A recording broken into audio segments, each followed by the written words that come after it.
On Air, the official podcast of the Association for Intelligent Information Management. Founded in 1944, AIM is dedicated to advancing the information management industry, and we represent a vibrant global community of information leaders committed to driving exceptional business outcomes through information management fueled by technology like AI and automation. You can learn more at AIIM.org. I'm AIM President and CEO Tori Miller-Liu, and I am so excited for the conversation ahead. I am joined by an experienced information management professional with over 20 years of experience. He has a track record of achievements in intelligent information management, business consultancy, and Microsoft 365. He is a certified information professional and an official AIM ambassador. Currently, he holds the position of product manager, IAM practices and behaviors at Shell. Please welcome Pieter Lokker. Welcome, Pieter. Thank you. It's nice to see you again on the screen. Not in real life, Absolutely. but hopefully in Manchester during the AIM event. You Yeah, will that's be right. there. That's coming You'll up be in there. November. I'll be there. Yeah. And Peter's speaking as well as I think some other Shell colleagues are coming. So it's going to be a really great event. And that's the AIM Europe Forum Yeah, that's in the right Manchester, name. UK. Yep. Yeah, we're very excited about that. Um, so Peter, let's talk about you for a minute. I'm really interested in what your career journey has been and how you found yourself in information management in the first to begin with. So did like when you were a child, did you want to be in information management? No, I didn't want to. I wanted to be a restorator of paintings. Really? So something really different than information. But yeah, in the background, it's a bit similar because you also need to dig into what the object is about, how you're going to restore it, what the history is, what information is attached to that object. So well, so I didn't study IT. I didn't study information management. I studied museum studies, museum management, and art history. So a totally different background. But in the 90s, there was something called the internet boom. So everything was going to go online. And after my study, I started to build internet sites for companies, and that's how I started to look at the zeros and the ones. So that's where I started. But yeah, quickly moved into consultancy, working for PricewaterhouseCoopers as a webmaster, and also the public sector.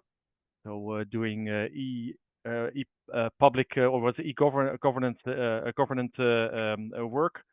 So doing benchmarks in how they can use the new technology to be embraced by the public. So that yeah, so that was where I really started. But after that, working in different utilities companies as a consultant, and that's where the data and information world is really big, eh? And that's where we're already in the beginning of the century. They needed that data to understand what's happening on the grid, what's happening with their budgets, with the value generating, etc., etc. So yeah, that's really where I started to look into data. Um, then I specialized myself as an information management specialist, um, working for different consultancy firms, working at international projects at, for instance, Gargill, where it implemented a document management system in Europe for the different assets. But the traveling became too much. So I thought, well, let me move into a small consultancy company focusing on information management and Microsoft solutions. So that's where Microsoft came in for the M365 part. Oh. Yeah. So after the consultancy, I thought, well, I wanna move closer to home. I don't want to do projects anymore in the small country of the Netherlands. So I moved to Shell, and that's where I'm currently, and that's a span of 20 plus years. Yeah. What's so fascinating to me about that journey is how you picked up such a diverse range of skills that you've been able to transfer to a couple different careers as like a consultant and then implementing systems. That's really interesting. One thing I want to ask you about that. So you know Alyssa Blackburn with AvePoint Hmm. quite well, and she told she had used the phrase to describe information managers as the custodians of history. And I'm just kind of wondering what your reaction is that since you have a background in art history and preservation. That's true. Uh, one of the parts of the study is working in the archive, knowing how to register your objects in the museum, knowing which tags you need to give it to make it relevant, to make it findable. Um, so yeah, that's the clear link.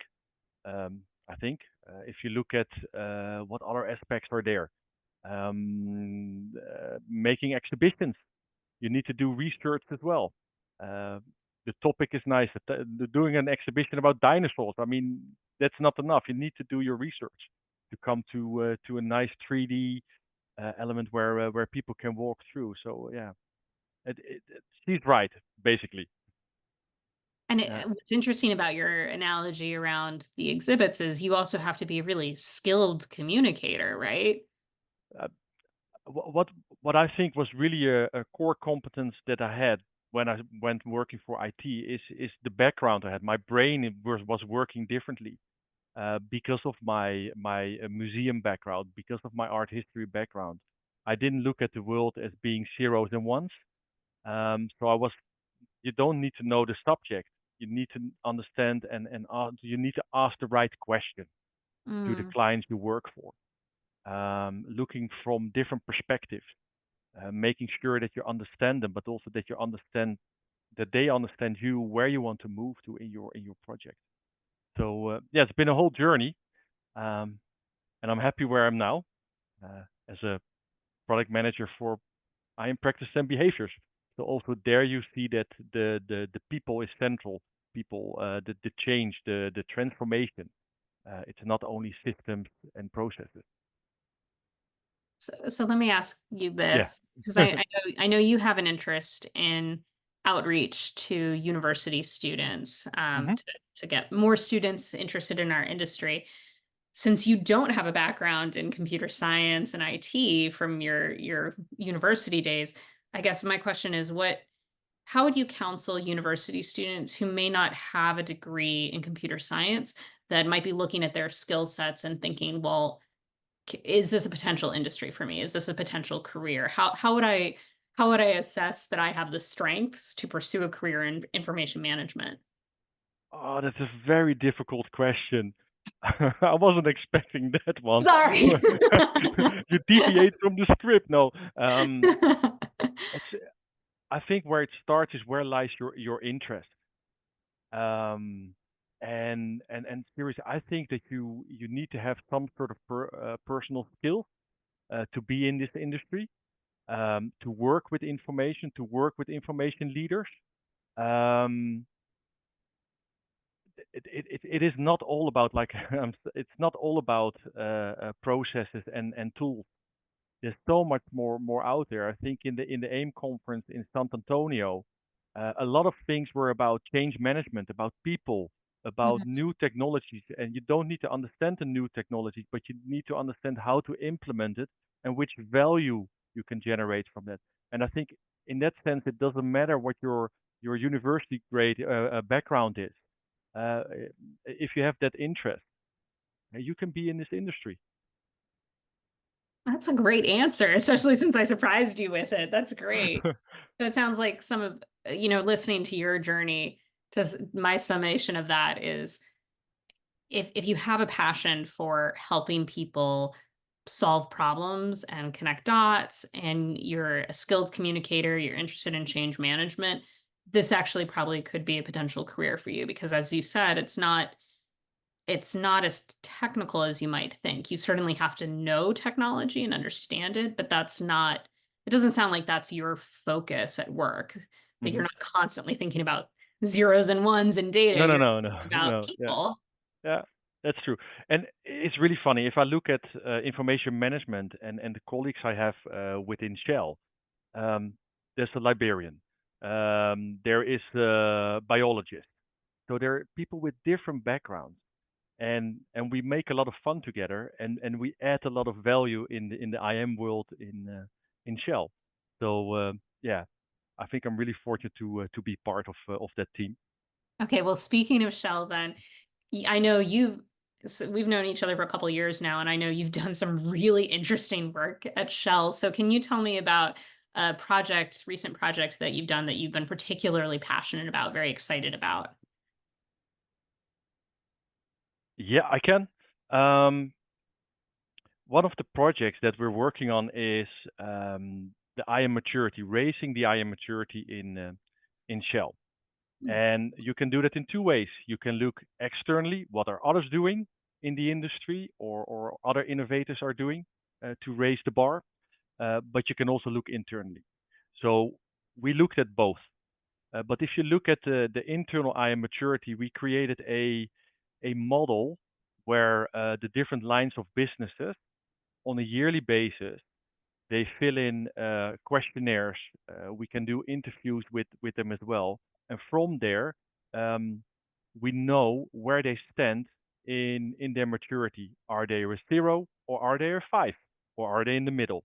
We know the average of where Shell stands, and we also look at okay, what do they want to achieve if you look at their maturity.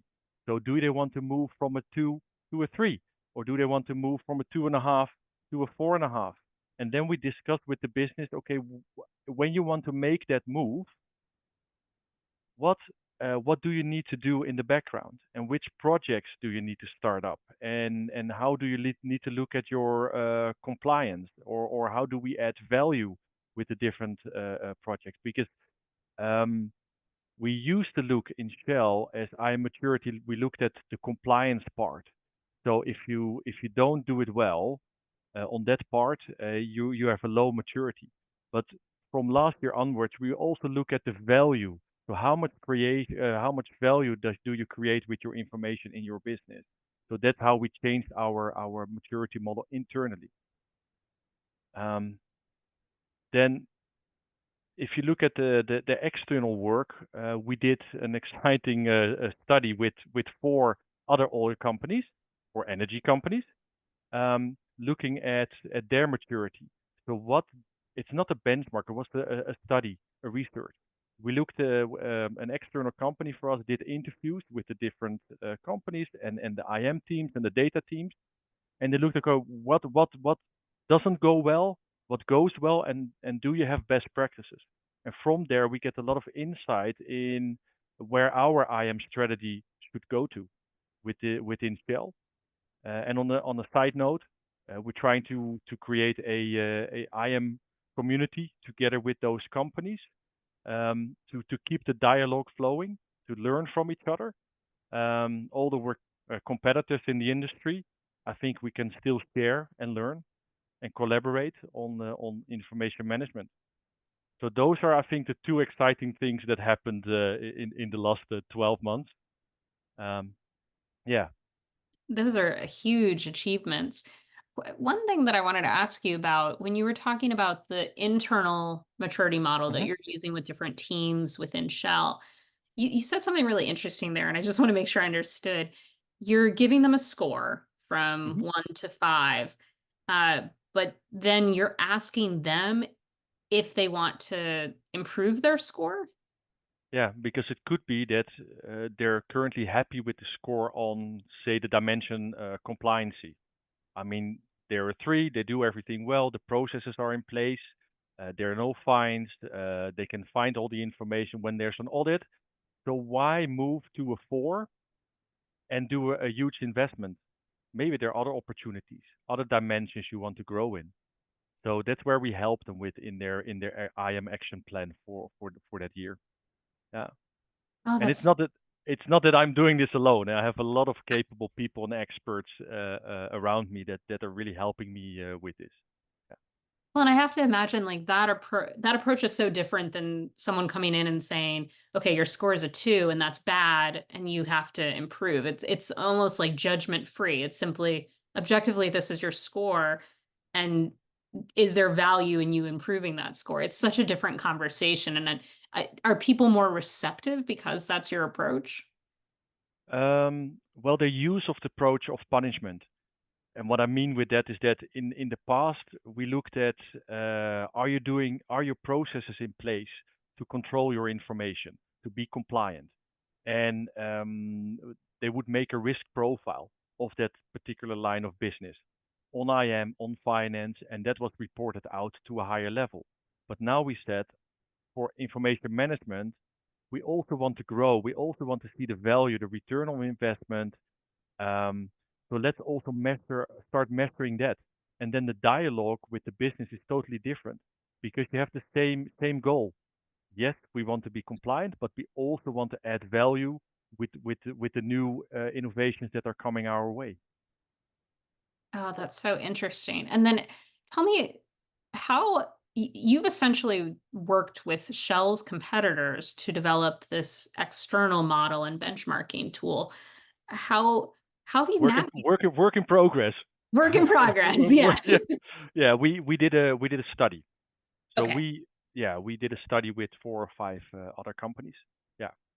How have you navigated that though? Because it that alone means that you really have to sort of break through the walls of competition and establish the case for if we all work together, we will get a product that we can all benefit from. How have you accomplished that?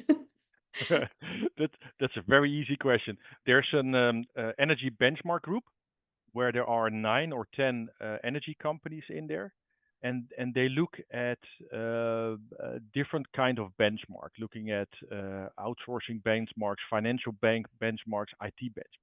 And what we did, we proposed to that group, and Shell is part of that group. We proposed to do an IM study. Um, and then you get into an internal process where indeed they need to see do they do anything with IM? Who are the IM leaders in that company? Um, can we share what information can we share with each other? So I mean, but the framework was already there. The group was already there. The Oh, that's great. Well, that's fortunate that you already had that foundation, but yeah, I think we shouldn't understate the achievement of getting a bunch of competitors to say, "Yep, let's actually share how we're managing our data," because data is one of your most valuable assets. Yeah, and again, there were 9 or 10 companies, and we only did a benchmark, or not a benchmark study with 4 of them.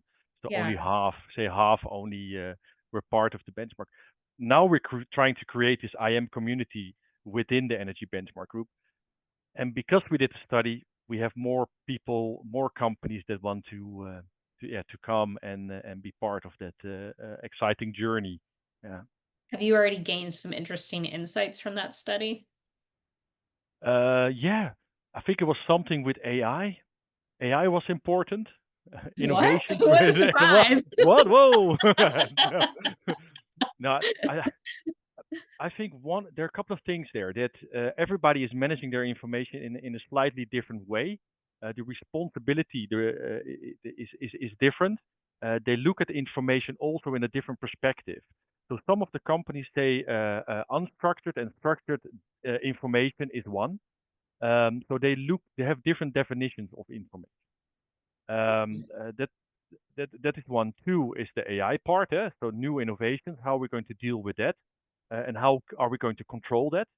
And then thirdly, it's the information and data world that is really coming together. And I would say in my company, um, currently it's still 2 silos. So we manage our data and we manage our information. And there are other companies in the sector that don't make that clear. There's no clear border between data and information. It's just one because their business looks at it as one. You manage it in a very similar way. You're trying to generate value from it in a similar way. So so that is very exciting for us as a company to learn from them how they do that. And Tori, I think if you look at AIM and the studies you published, those three are the priorities as well, right? Yeah. AI, governance, data and information world. So I think there were no big surprises in that study, but it just underlined what we needed to do going forward and put in our plans for the next year or 2 years. You know what's so promising about that is so speaking of studies that AIM does, AIM this week released a study that MFile supported by Deep Analysis looking at the market around AI in the information management space. And one of the key findings was the biggest advancements in AI within the information management space are likely to come from industries that develop specific use cases and needs for the AI in information management. And so I think the work that you've done with the energy benchmarking group is likely to be the foundation for that. That the energy community as a whole can develop these case studies, that's going to propel innovation around AI. It's going to drive demand for some sort of AI functionality, right? Mm-hmm. Yep. That's fascinating. So, speaking of AI and Mm-hmm. industry shifts and the future and what's going to propel us and what's not, what significant industry shifts are you forecasting for, let's say, the next 2 years, and then I'll ask you also what's the forecast for the next 10 years? What do you think is going to happen? The 10 years I'm not going to answer. Uh, Come on. come on. No, 2 years is manageable. yeah, I think 2 years is always very, very difficult. Um, but it's a bit what I was already saying. If you look at the 2 years, it's about um, making sure that you governance AI in the right way in your organization. So I think that's something that Shell is implementing themselves now. So AI governance is top priority, and it doesn't mean about it's an IT related topic.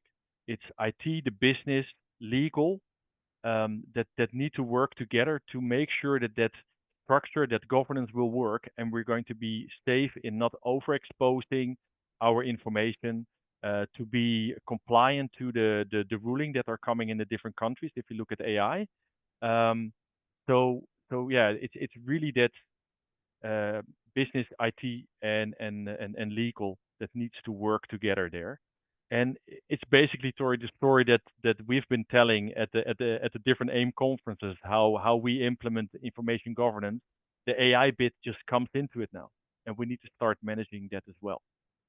I think that is one element that we need to do short term, implement short term to ensure that yeah, we don't have any risk there, and we generate value. So we also need to look at demonstrating that value is generated with our information, that the Mhm, projects that we're starting up is something that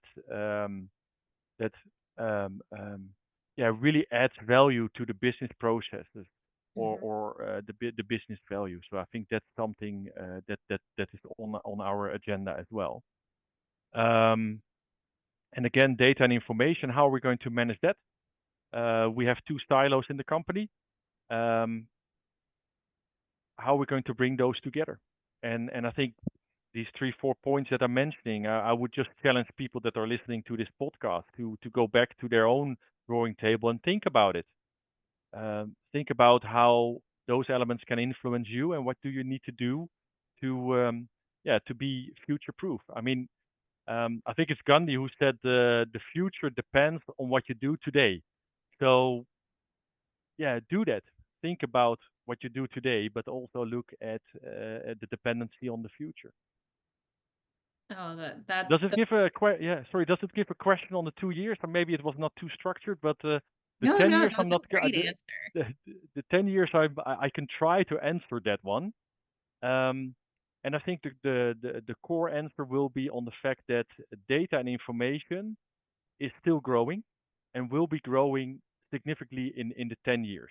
I mean, companies like Microsoft are saying that in all their slides. It's probably their first slide they show to you, and then the second. Anyway, um, and that data and information that is growing will support your business processes.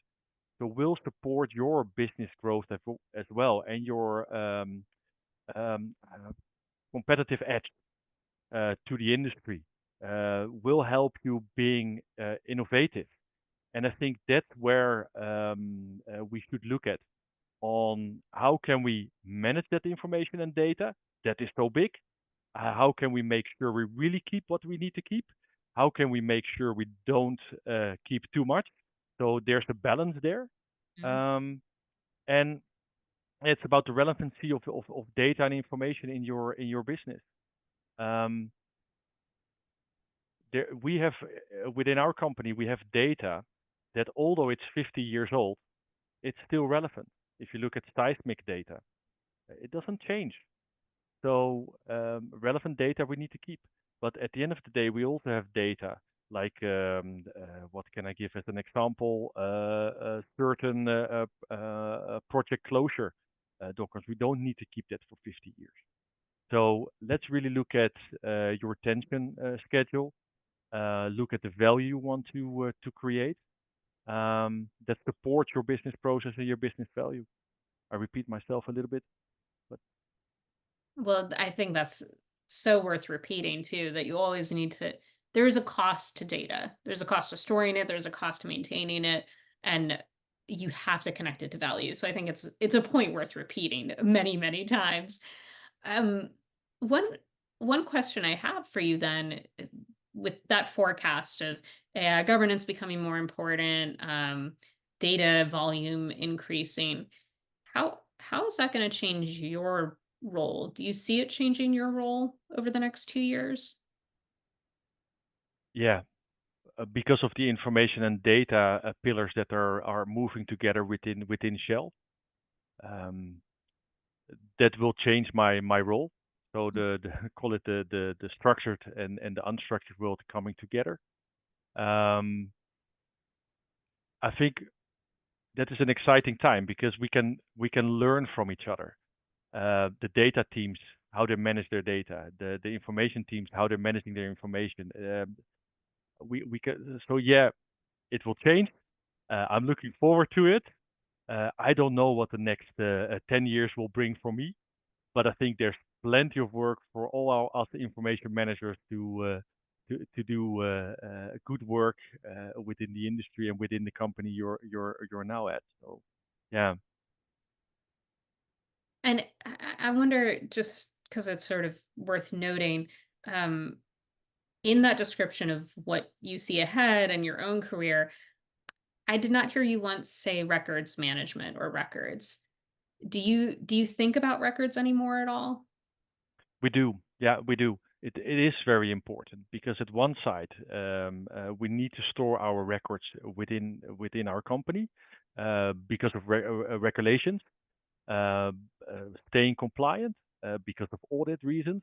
Mhm. Um, but on the other hand, you don't want to over label your or over how do you call that in proper English? Tag too many records in your system, items you don't need to have, because in the next 10 years you're going to evolve from platform A to B to C, and you have to migrate it all the time. So those pieces of information assets that you don't need to keep in that period will become very, very expensive. So that's why record management and making sure that people are doing the right things with their information is very relevant. You don't want to keep, you cannot keep everything. Uh, That's a really good way to think about it. And again, you connected it to value. It's when hearing you talk about it, it feels like it's really less about compliance, although that's still very important, and much more about what is the cost to the organization and what value can the organization get from this record, right? Yeah, that's correct. We had an IM business strategy workshop in June, which was Hmm. one of the other call it so-called projects that made me feel energized. We had it in June, and we invited all the IM business leads of the different LOBs um, to Bangalore. So we were with 10, 15 people in a room, and the idea was to connect the dots of when you look at information and data management, but also looking at the strategy of the next 2 years, 3 years, looking what's happening in the industry. And you were mentioning Elisa, so we invited Elisa over to talk about her views. Um, Kes Compella, you know him as Okay, well. yeah. Yeah, we invite. He's Bangalore based, so we invited him as well to talk about AI. We asked some consultancy firms also to come, and we went to the Deloitte Innovation Center to look at different innovations. and not always related to information management, but just to open up our mind of what is possible in the future. We were discussing information management and data management for 3 to 4 days, and the the the strategy name is powering information. Um, and the three pillars that we looked at is return on investment, prepare IM for the future, and the value from IM. And Oh, in those pillars, we're looking at, okay, what does it mean? So if, for instance, return of investments, we look at leverage AI for AM. We're looking at how the current projects will give us future savings, so return on investment. Yeah. If you look at prepare IM for the future, we looked at indeed on information management and data privacy governance. We're looking at how our architecture, rules, policies, how they all come together. And then when you look at the value from information, we looked at our IM business plan, the opportunities of, for instance, the green IM. So how can we be more green? What else? Standardization and tracking of the IM value. So yeah, those were the pillars and a little bit of the items that we talked in those 3 to 4 days with each other. And it gives a lot of energy because every single business looks at their information at a different way. You can imagine that if you're in a research and development uh, part of the company, your information is different information than when you look at retail or more commercial parts of the business. But still, it's the same information. It's in the same systems, and we need to be compliant. But also that value we need to generate. oh, that's so cool. And I think that strategy workshop that you're describing is probably indicative of the work that you and your team do regularly. It seems like you have Mhm. quite a talent for designing these very intentional gatherings of people to either build understanding or support for information management. And one of the things that I wanted you to talk about a little bit today is around the information governance week that you do annually, and that because that is a very well designed intentional effort. That's, isn't it, thousands of Shell employees participate in it? Yeah, correct. Yeah, yeah. So once a year there's Information Governance Day, and it's exactly in that week we do an Information Governance Week. Um, and we try to make a program on a daily basis, focusing on different themes, um, but also focusing on different levels of sessions. So we invite leadership to talk about information and the value that it can generate for the business. But we also look at M365 and the capabilities. So we do a workshop how more efficient using your team's environment. So it's very, very, very diverse. We invite external speakers. So Tori, we were happy that you accepted this year to be part of that, and you spoke about the future of IM, and how AIM is looking at that. So um, so that is what we're trying to do in 1 week. I think we had 50 or 60 odd sessions. Wow. Attendance is a few thousand in the week. We I have to mention that we also have the Information Management Award. So our senior leadership, they give awards to individuals and groups of people that have been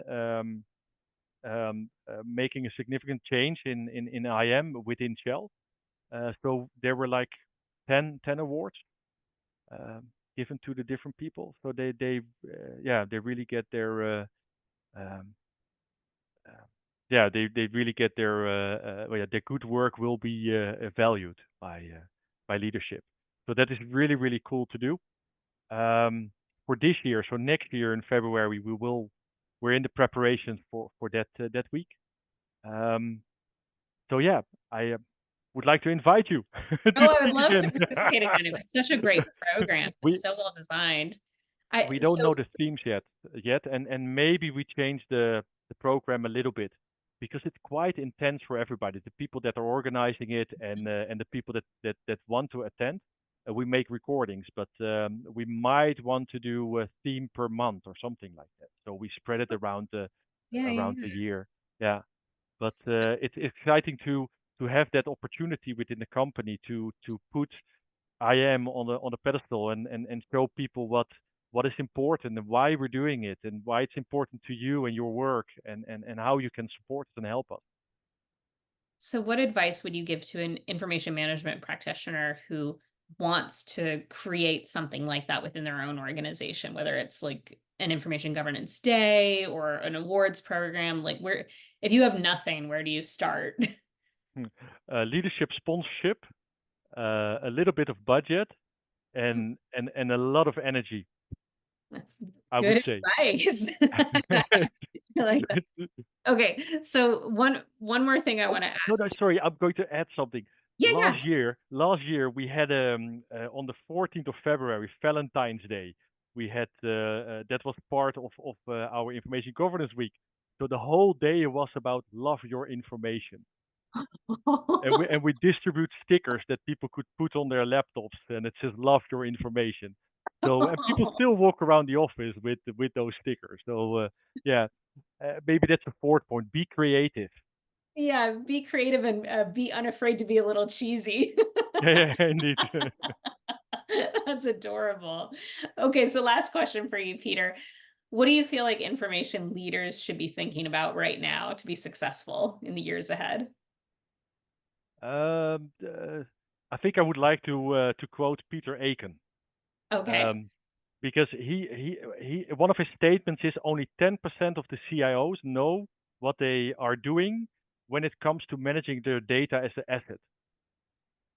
Well, reflect that on the growth of the data that is coming into your organization, and then look at the 10% of the CIOs that only know what they're doing when managing the data as an asset.